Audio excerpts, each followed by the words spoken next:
Hi, you know me, I don't know you, and do you know what time it is? Summertime, it's our vacation. No, silly, it's time for cinema!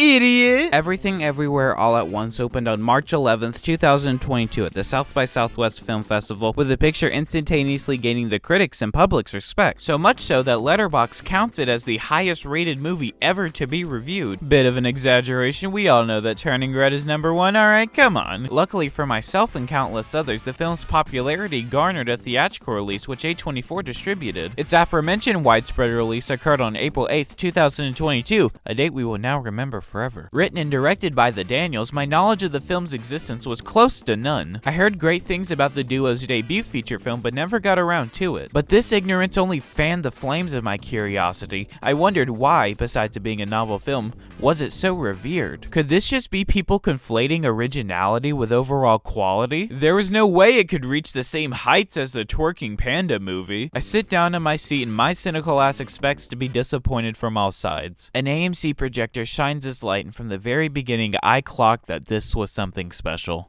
2 hours and 20 minutes later, everyone in my theater is gone. I'm left with nothing but tears in my eyes and gratitude in my heart. Yes, this is the same movie in which a Mortal Kombat battle happens over a butt plug. Everything Everywhere All at Once is what every artist should aspire to. Bold, inventive, thought-provoking. These praises aren't even scratching the surface to this newly minted modern classic. The film's main strength is its bonkers premise, which is so ludicrous it had to have been conceived under some type of hallucinogen. Michelle Yeoh stars as Evelyn Wang, who is the protagonist of the film. Evelyn is an Asian American woman who runs a laundromat with her husband, Wayman Wang, played by Hee Hwan. Their business isn't doing so good, and because of a filing mishap, the IRS puts pressure on the already miserable family. Not only are the feds stressing her out, but her daughter Joy, played by Stephanie Hsu, is unintentionally adding to her nerves. You see, Joy has a girlfriend named Becky, and due to Evelyn's lack of wokeness, has a hard time coming to terms with her daughter's sexuality. On top of that, her husband is considering divorcing her, and her elderly father, Gong Gong, played by James Hong, is coming in from mainland China. Talk about a bad case of the Mondays, am I right? Summoned by the tax god, who's played by Jamie Lee Curtis, they migrate to the building to where something unexpected occurs. Wayman's body gets stolen by a leprechaun and starts giving exposition. Then he starts rapping the Russian national anthem while coming out as anti-Ukraine. I'm just kidding, by the way, it was a skinwalker who possessed him. We find out that there's a multiversal threat on the loose, and only this Evelyn is able to defeat the villain,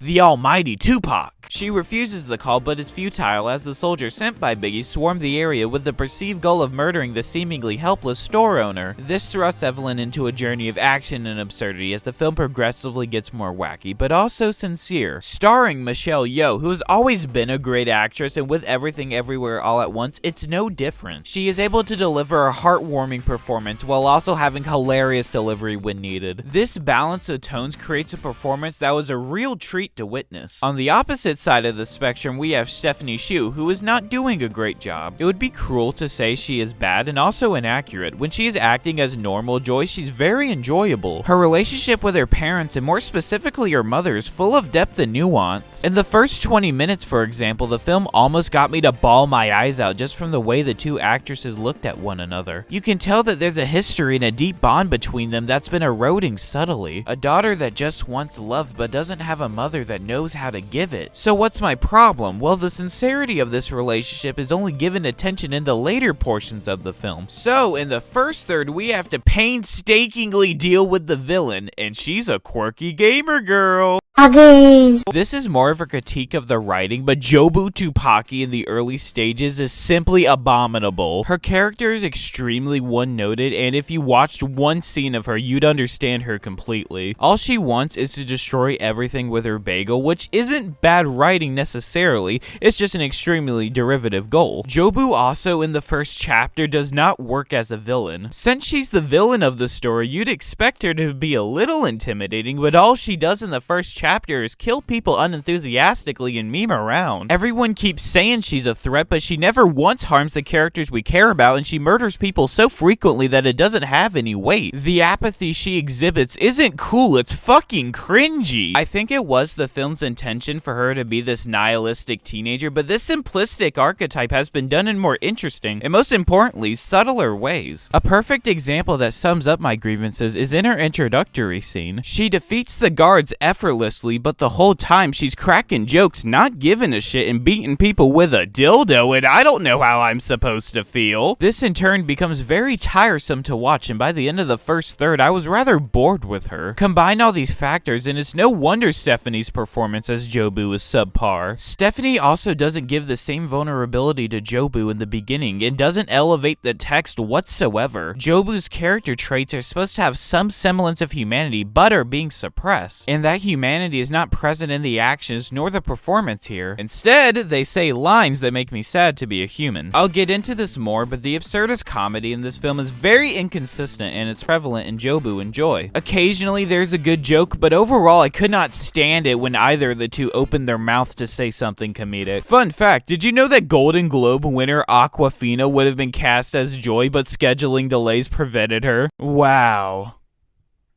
That would have sucked. Picture the girl that made a song about wormhole pussy bending reality to her will. You know, every time I write this shit, years of my life are taken away. I don't know why. What I do know is that Kei Hee Hwan is the best actor in this film. Coming off years of not acting, Kei's performance is remarkable. He, like his fictional daughter, has the task of playing multiple versions of the said character, though he is able to pull it off. In particular, when Waymond and Alpha Waymond go back and forth, you can tell which is which just from their facial expressions. The chemistry as well between him and Michelle feel like an actual husband and wife couple, both in Alpha Waymond and in Beta Soy Boy I'm going to divorce my wife and marry a trap Waymond. Don't worry, that's his official name, you can look it up.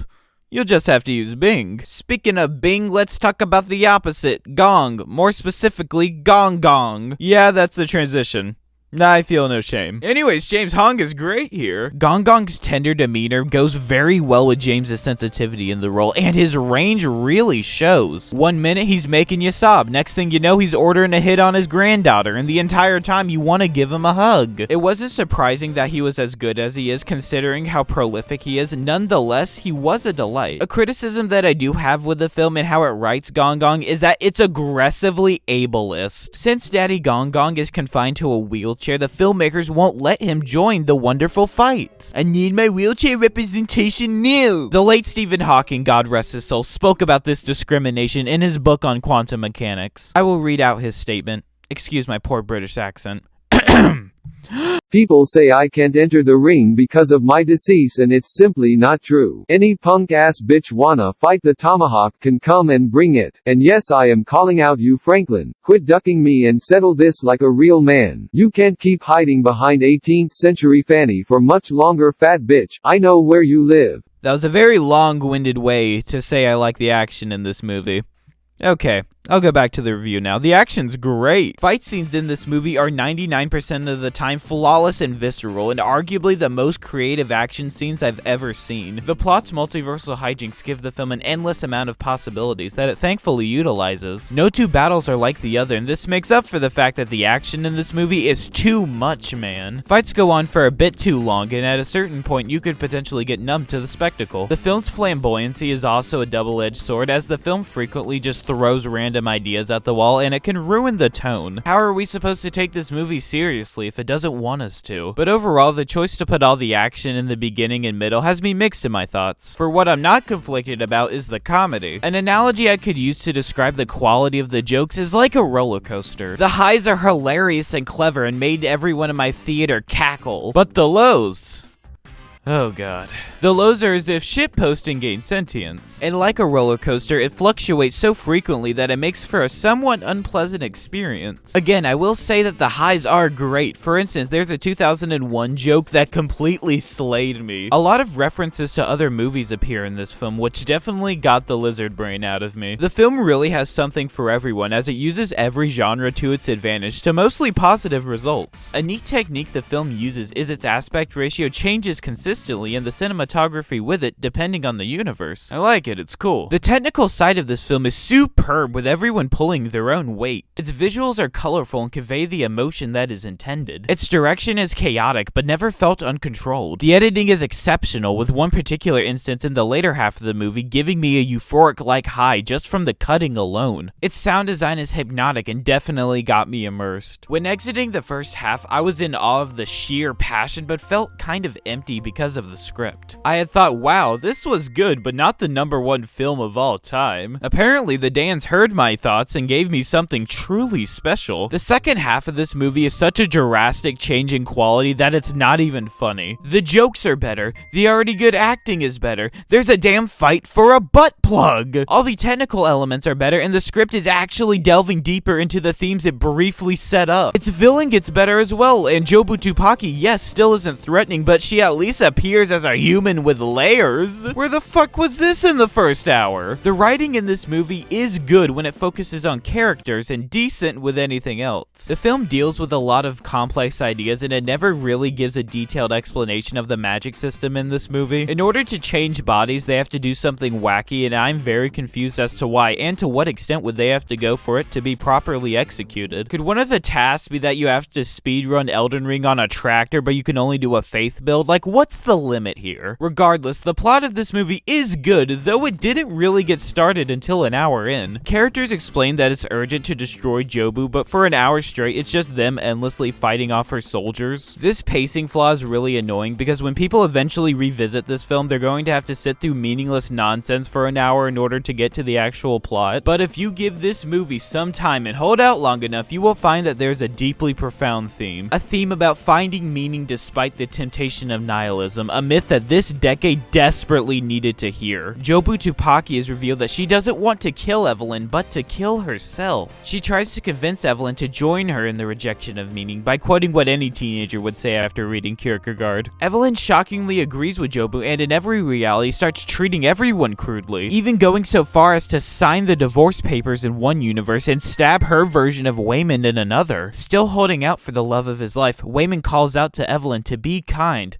A line that broke me. This snaps Evelyn out of her cynical mentality. She proceeds to fight everyone with love. Evelyn then reaches Jobu at the top of the stairs, and in dramatic fashion, the film watches all of the versions of mother and daughter reconcile with each other. Now finally finding meaning in one another, we see the epilogue, and the family is doing great. All the relationships have been repaired, and they sit down to refile their taxes, moving forward as a union. This completion of Evelyn's arc is so satisfying. Seeing her go from a woman that is so preoccupied with the past to now embracing what is around her is just one example of how great the writing is in the last chapter. And besides some tonal inconsistencies, I would consider this one of the greatest endings to a film. Great performances, shots that will stay in my head for decades, a message that was delivered somewhat poorly, but still great to have regardless, made me rethink my stance on this film. Everything Everywhere All at Once, I would say is a good movie. The first half has a lot of problems with it, but I wouldn't say it ruins the movie, and the second half makes up for any grievances you might have. Blazing with creativity, with a theme so personal and nuanced, this film will be studied for decades and is the best picture of the 2020s so far. Not like it's having a lot of competition. 4 out of 5. Stay quirky, my gamers.